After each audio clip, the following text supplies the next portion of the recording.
And there's a breaking news coming in. Russia will impose sanctions against the US. Let's listen in. There is information about the ambassador himself. So it's not just mistakes in facts. It's just they are doing it intentionally. They want to create absurd situation, or maybe they're totally illiterate. At the same time, we witness new obstacles created for the Russian representatives who want to help Russian citizens. This way, openly, the British side violates the consulate convention between the Soviet Union and the United Kingdom that was signed in 1968. I need to say that the 6th article contains certain provisions that the consular officer has a right to meet with any citizen of the country that this citizen represents and to provide all the necessary assistance, including measures that should be taken in order to provide legal assistance to that person. And not in any way the host country cannot impede the activities of the consular office. This, again, I need to say that this document was written in 1968, and I want to remind you that nobody changed that document. As you can see, that in fact, the Great Britain, as we assume, they are doing it intentionally, and they show legal nihilism, and it's not for the first time. And we start to think that mysteries surrounding the death of Russian citizens are happening on the British territory, and the British authorities blame someone else, and they actively use propaganda tools. And then they classify the results of the investigation. So they show only the results and the conclusions, but not the conclusions of the investigation, but the conclusions of the political solutions. And they don't make public any real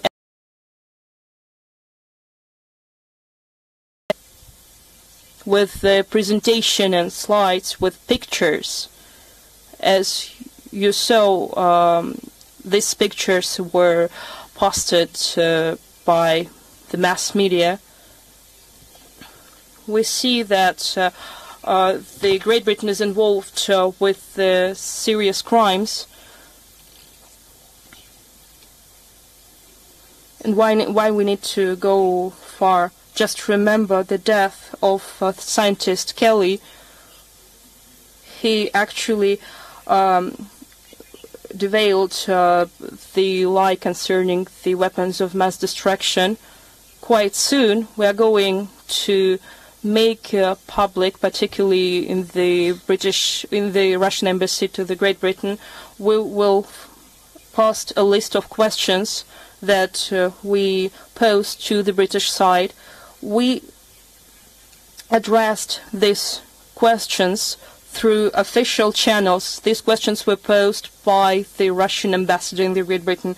Quite often we are being accused of the fact that the Russian Federation does not provide any facts and continues to prove its innocence. I need to say that when we found out in the media about the Skripal's case, about the facts, that we cannot say that these are facts, but the information that was published in the media, we immediately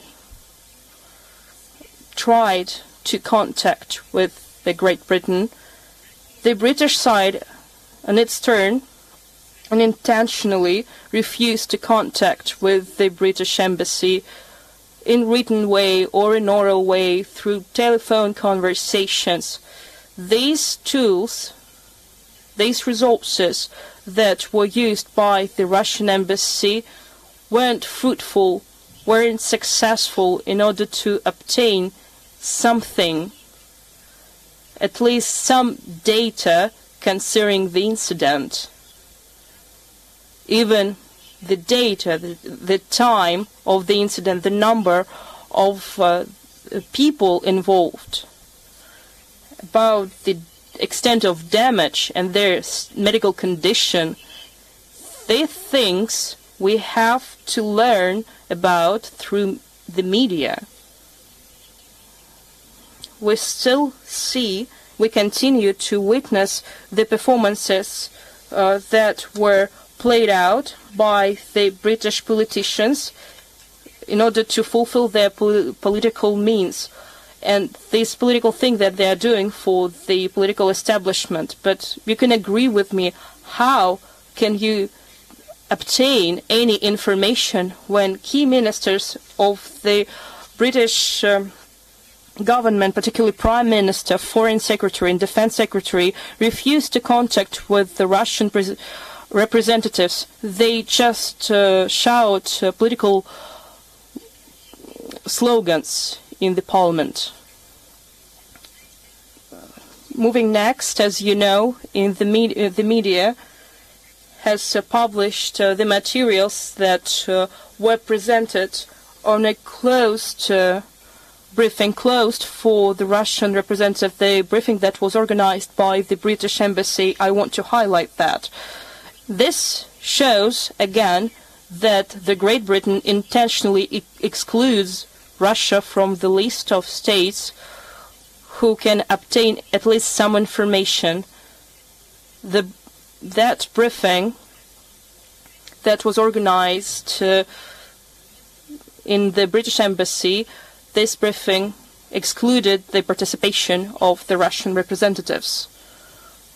I need to say that this so-called accusations that were voiced in that presentation, these are still the same accusations against Russia that are always voiced and don't have any facts or evidence behind them. But the most interesting thing that the list of accusations is growing exponentially. I want to show you several slides.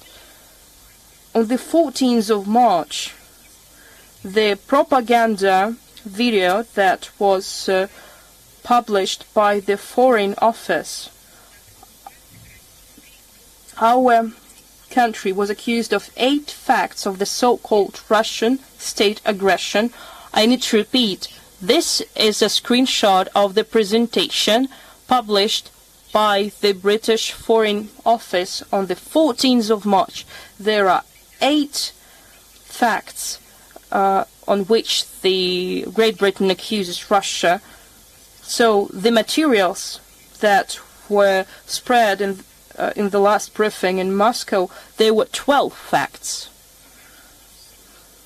And I need to say that 10 days just passed. It seems strange. Just what can we talk about here? We don't even analyze the absurdity of this accusation. We're talking about the quality of the information provided. It seems like they have new accusations against Russia after their consultations with their older brother. Actually, they changed the wordings of the accusations. They said the Russian aggression against Georgia on the 14th of March. Russia was accused about the disrespect for the territorial integrity of Georgia, but several days ago these slides show that we are accused of the invasion of Georgia. We are particularly confused by the fact that this increasing list of accusations includes Bundestag hacking in 2015. Dear colleagues, I need to remind you that we hacked Bundestag once. It was in 1945 when we liberated Berlin from the Nazi plague. But at that time it was Reichstag. As for the mentioned Lisa case and some disinformation campaign launched against Germany, we would like to point out that this issue was tackled in a bilateral format between Moscow and Berlin. This topic was actively discussed between Mr. Lavrov and Mr. Steinmeier during negotiations. They publicly discussed it and officially discussed it. And in contrast to the Great Britain, Germany conducted a real investigation after the information was published. I would like to remind those who were in charge of this presentation that official representatives of Russia and Germany made statements about that. They made statements after investigation was conducted and after trial was organized and after the person was convicted. So why are you doing disinformation? Because this is classical disinformation. I need to remind you, those who forgot about that, there was a decision of the German court. They convicted a person who faced with the charges. It was true this person committed a crime. I would need to say that this investigation was conducted by German law enforcement agencies. I need to say that these materials were used as cogent evidence of Russian responsibility for the Salisbury incident. These drone pictures that list Russian sins, this is a new step in the argumentation.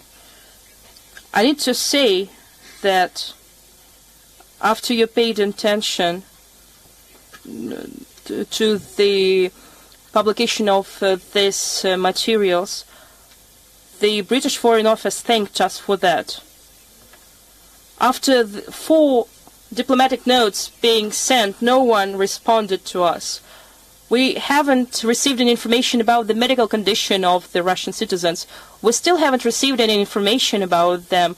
But this behavior is motivated by the fact that they don't see the need to speak with the Russian side, but at the same time they thank us in Twitter. Yes, you thank us for that. Okay, you're welcome. But we will thank the British Foreign Office for the recognition of the fact that these materials you handed out to the British Embassy for the ambassadors accredited in Moscow. I had doubt that you would do that, but actually you recognized this is the evidence that you have, the evidence that Mr. Huntsman was talking about.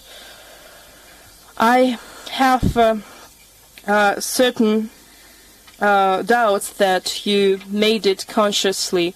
Maybe you thanked us for that, and maybe you admitted that you did it by mistake, but you did it. This will remain forever in your history.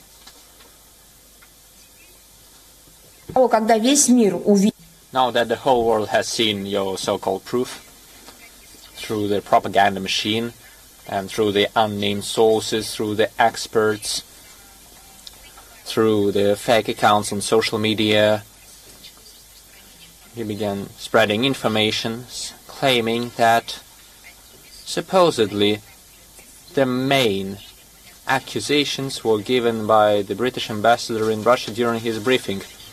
I can't even suppose what was this undoubtable proof of Russia's guilt.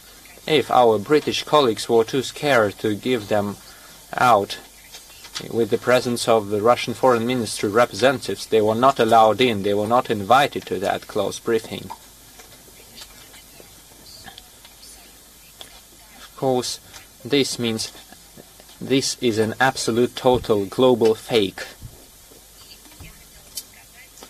I would like to say that, sure, this is the propaganda machine at work.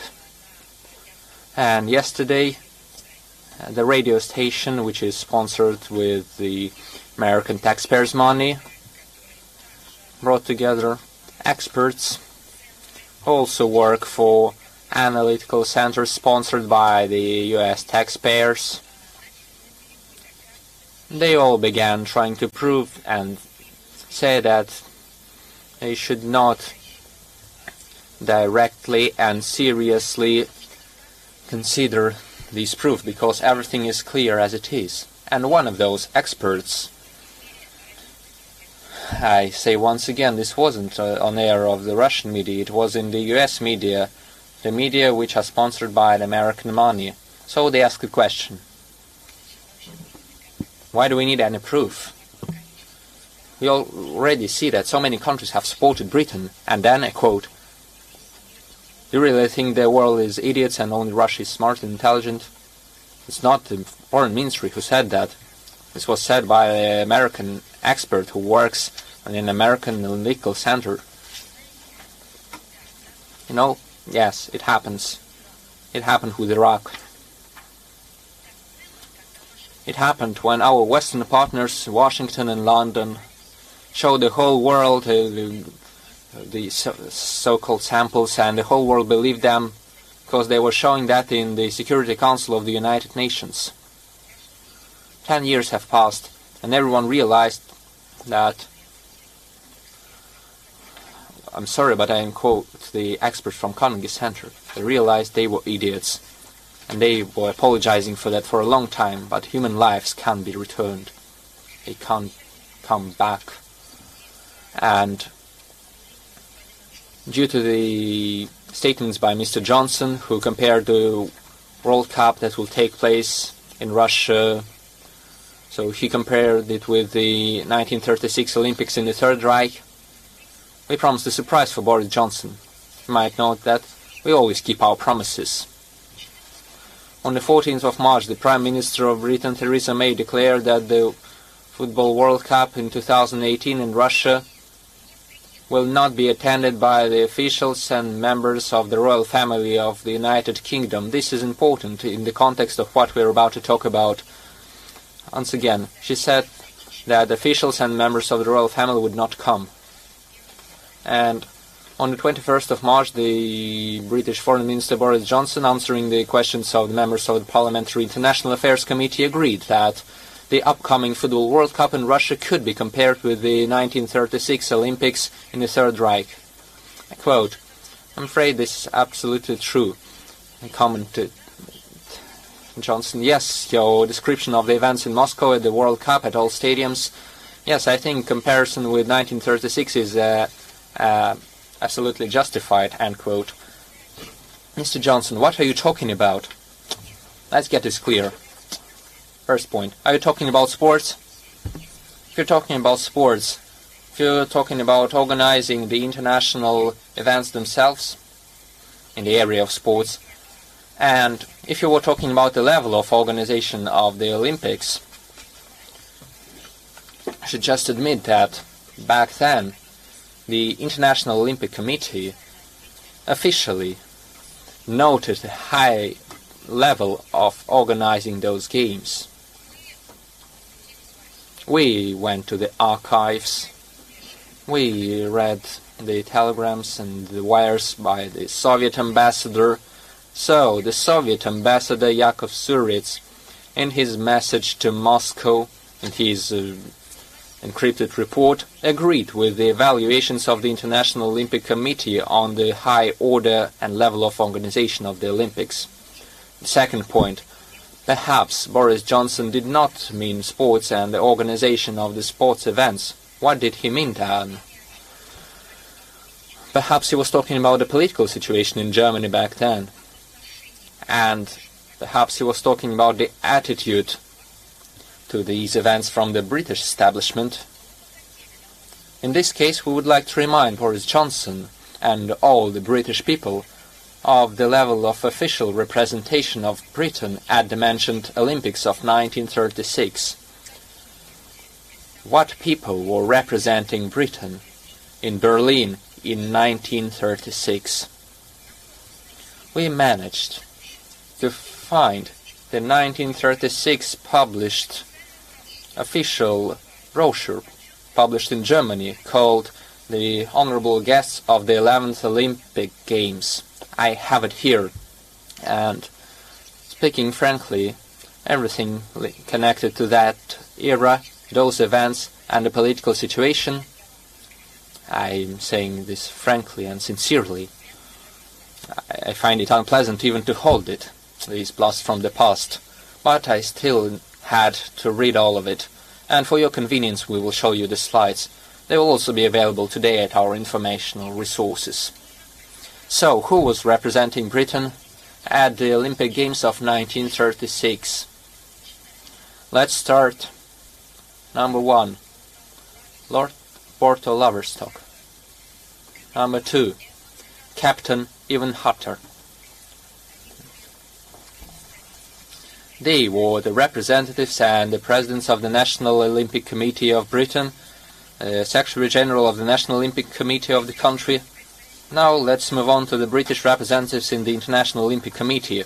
They are Lord Aberdare, Lord David George Burghley, Marquis Dexter, Sir Noel Curtis Bennett. Now, moving on to the British representation in international sports federations. They were also present in Berlin. William Johns, the Secretary General of the International Basketball Federation. Sir William Burton, the President of the World Sailing Federation. Major Axel Smith, the Secretary of the International Sailing Federation. This only means one thing. These people took part in the official events connected with the Olympic Games. They were at the stadiums, they were at the opening ceremony, they actively communicated with others in 1936 in Berlin, talked with the local authorities, and unlike the diplomatic corps representatives accredited back then in Germany, who were present at the events due to their functional responsibilities, the aforementioned members of the British establishment arrived in Germany on their own will, voluntarily. Once again, they came to Berlin, to Hitler in 1936, as representatives of the British establishment, members of the House of Lords, the aristocracy. Let me remind you that by 1936, Germany was already poisoned with their ideology. I won't even mention the political atmosphere of those times. I will just remind you that at that point they had a system of concentration camps for the enemies of the Nazi regime, for the asocial elements, for the accused and other categories of citizens. The Nuremberg racial laws were in effect, and up to 1952, during the Summer Olympics in Finland, the Soviet Union did not take part in the Olympic Games. The USSR ignored the games in Berlin too. Right, so Russia has decided to hit back at the United Kingdom's allegations as far as this poisoning of the former double agent Sergei Skripal goes. Russia says that all charges are politically motivated. They've gone on to say also that the consolidated or coordinated reaction, so to speak, from the United Kingdom's allies towards Russia in the form of those diplomats being expelled has been a politically motivated attempt. It's also said that they've answered all the questions raised by the United Kingdom. Let me go across to WION senior correspondent Ramesh Ramachandran, joining me live from the newsroom for more on that story. Ramesh, it has been an interesting last couple of weeks with so many people joining the UK's charges against Russia by pulling out diplomats of their own. And now, of course, Russia countering these moves, so to speak. Do you think this is only going to carry on for a while longer? Well, Aisha, the press conference, the weekly press briefing is still on as we speak by the spokesperson Maria Zakharova. Essentially, as you put it, she's giving a point-by-point rebuttal of all the claims made by the UK government so far in the aftermath of the poisoning or the alleged poisoning of Sergei Skripal and his daughter in the UK. So she's denying all the charges and all the accusations leveled by the UK government against Russia, and saying that the Russian government offered to jointly investigate at its own end the alleged poisoning case, but the UK government has not got back to Moscow just yet. So things remain as at the same impasse as before, and there is no sign of any early reconciliation between the two warring sides. Right, and that point-by-point rebuttal, the United Kingdom says that Russia has a lot of questions to answer, but Russia going ahead and saying that it's answered everything that the United Kingdom has asked it for so far. How exactly does this ever come to a resolution then, if both sides are refusing to budge from their stated positions? Well, if the past is any indicator, Aisha, then one can expect Russia to retaliate, take retaliatory measures going forward. We don't know when and where it might strike back, but strike back it will. As I mentioned in the past, Russia and the UK have had a tussle on this issue, on similar issues in the past. And on both occasions, we've seen Russia and the UK indulge in accusations and mutual recrimination. So Russia can be expected to retaliate to the expulsion of its diplomats by the UK, US and its allies in the EU and NATO. But we don't know when and how they will actually come out with their retaliatory measures. But this thing's only going to get worse as we go forward. Ramesh Ramachandran, thank you for making sense of that briefing for us. Of course, like you said, we'll have to wait and watch as to how exactly things go from here on.